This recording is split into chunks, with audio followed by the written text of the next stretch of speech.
welcome back to my channel. This video is my review for the 11th episode of DC Stargirl titled Shining Knight. I feel like I always pronounce that wrong, so I'm just calling him Sir Justin. This is technically the penultimate episode, as it's the last episode before we head into the two-parter finale, and I can't believe it's almost here. Although the episode was titled Shining Knight, that title really didn't fit because we barely got to see him. We just got a bit of backstory. I know it's the DC Universe formula to name an episode after a character, but I don't think this title fit. It might have given spoilers, but I think a better title would have been Sam Curtis, since that was the actual focus of the episode, and as a result this was a much calmer episode with no action or fight scenes at all. The plot of the episode was that after Barbara sent him an email last episode, Courtney's father, Sam Curtis, returned, but she didn't want to accept that he was her father. Pat also had to deal with the return of one of his former teammates, Sir Justin the Shining Knight, who appeared to have lost his memories. Meanwhile, Icicle had second thoughts about Project New America after finding out Stargirl's secret identity. So the episode didn't start out with a flashback for Sir Justin, which is what I was expecting, but actually we didn't have any flashbacks to him at all, which adds to my problem I pointed out before. We saw Justin walking up to a farm where he was acting all crazy and looking at the horses and asking the farmer if he had seen his horse from the comics, Wink Victory,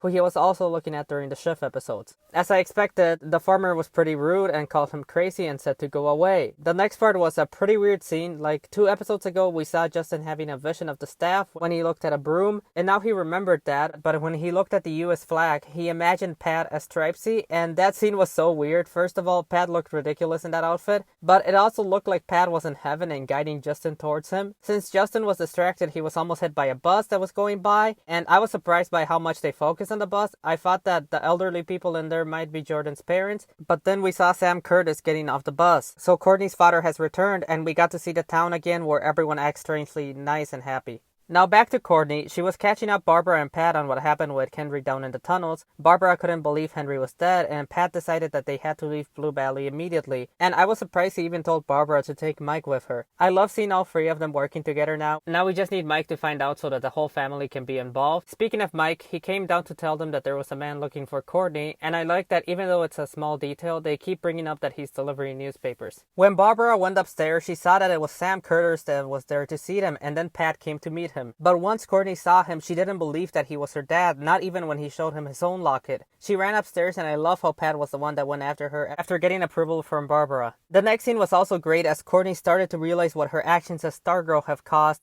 and Pat tried to tell her that it wasn't her fault. Then Mike came in, worried that Barbara and Pat were breaking up, and Pat yelled at him. I didn't like Mike at the start of the show, but I felt so bad for him in that moment because he doesn't even know what's going on and he's getting hurt as a result. I especially felt bad when he asked what he did wrong, and that was great acting from Luke Wilson and Trey Romero. Courtney went back to talk to Sam and decided that she was going to be a bit late for school and would go on a walk with Sam for a while, even though Barbara was telling her to go, probably for Henry's memorial. While they were on their walk, Sam said that he always wished he would have come back, and for a second it seemed like he was actually a nice guy, and even though it was getting late, they stopped to get breakfast, so now she was even more late to school. But she wasn't the only one that was late, because Rick and Beth weren't at school either. For some reason, they were at the garage when Pat got there, and Rick was studying the journal again. The journal keeps on getting brought up in small parts of the episodes that I'm thinking that it's going to end up being a big part of defeating the ISA, or maybe it'll set up the threat for next season. Yolanda wasn't there with them, but they mentioned that she was at church mourning Henry's death. Honestly, Yolanda's absence for most of the episode was one of the most disappointing parts. Her and Henry might have been at odds before his death, but they still had a relationship and he still seemed to care for her. Yet we didn't get to see her dealing with his death, and it seems like they moved on from that now. Also, they mentioned that she went to church, but I thought that she wasn't allowed there after her nudes got leaked. So I would have liked to see how that went over with her family. Anyway, Pat told them that Courtney's dad was back, but he wasn't Starman, and then they were approached by Sir Justin, who they recognized as the janitor, and he needed Stripesy's help. But then he started hallucinating again, and he thought that Pat was the Dragon King, and the other 2 were his minions. I was disappointed that he didn't actually fight Dragon King like it looked like in the trailer. What I hated about the scene was how annoying Rick was acting. He's really turning into my least favorite character. He kept wanting to hurt Justin even though it was clear something was wrong with him, and he wouldn't listen to anything he said. Once Pat calmed him down, he had Justin tell his origin story. It was hinted before when he looked in the mirror, but it seems like he was hunting Dragon King on his own after the 7 soldiers disbanded, I guess, or they got spread out throughout time, and Dr. Ito did the same type of brainwashing on him that he does on his minions, which is why he doesn't know who he is anymore.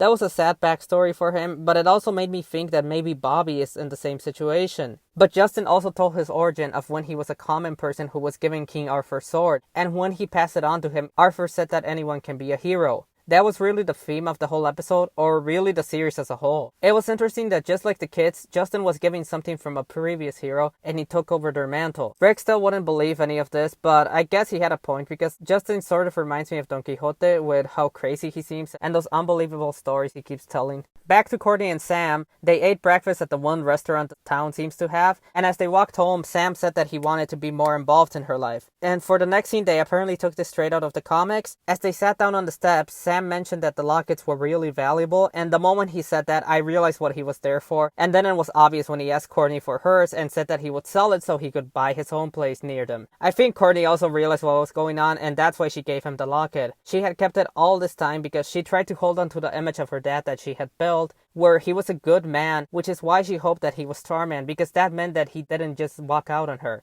But in the end, it turns out he really is just a piece of shit who left her. And now that was finally clear to her. So finally letting go of the locket symbolized her letting go of Sam. She even referred to him as Sam instead of calling him Dad when she said goodbye. This was such a sad moment, and I love the next part where Courtney went straight to her actual father, Pat. He's not her biological father, but he's become more of a dad to her than Sam could have ever been. And I like seeing Barbara happy about this. Then we had my favorite scene of the episode when Pat went after Sam and called him out on his shit. Then Sam made himself look even worse with his comments about Barbara, and Pat punched him. That was such a good moment, and hopefully Sam is gone for good. He definitely won't be missed. Then Courtney and Barbara were talking in the basement, and Courtney couldn't use the staff anymore. At first I thought it was because the locket was what allowed her to use it, and that's why she couldn't now that she didn't have it, but that would give Sam way too much importance, so probably not. I guess that it's because she didn't believe in herself anymore, and as a result she told Barbara that she wanted to leave Blue Valley. Next, they finally went to school, although they missed most of the day, so there was really no point other than Henry's memorial. I like how now that she's accepted that Starman isn't her father, Courtney finally acknowledged her mistakes throughout the season, and how reckless she's been a Stargirl, which resulted in Henry and Joey's deaths.